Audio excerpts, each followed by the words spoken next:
আপনারা দেখছেন কেমন ওয়ার্ল্ড,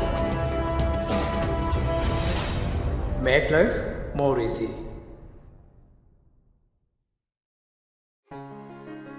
কি করে বুঝবেন কোন মাছ টাটকা আর কোন মাছ নয়? অভিজ্ঞ মানুষরা অনেক সময় দোকানিকে বিশ্বাস করে মাছ কিনে ফেলেন, পরে দেখেন খারাপ। তাই জেনে রাখুন তাজা টাটকা মাছ কেনার 7টি টিপস। 1. প্রথমে মাছটি হাতে নিয়ে দেখুন হাতটি পিছলে যাচ্ছে কিনা। পিছলে গেলে জানবেন টাটকা। 2. নাকের কাছে নিয়ে গন্ধ নিন। খুব আষ্টে গন্ধ মানে কিন্তু ভালো মাছ নয়। একদম টাটকা মাছের গায়ে জলের গন্ধ লেগে থাকে। 3.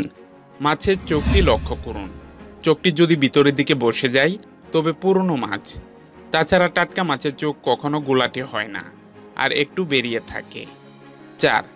ছোট মাছ হলে পেটটি ফাঁক করে দেখুন ভিতরের পটকাটি লাল ও ভিজে ভিজে কিনা।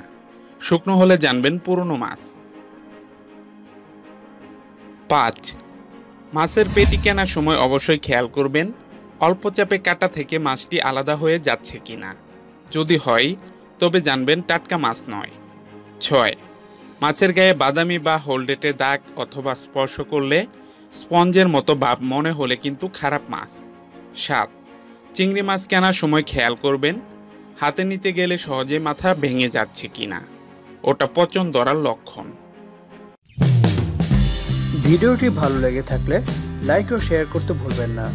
আর কোনো বিষয়ে জানতে চাইলে অবশ্যই কমেন্ট করুন।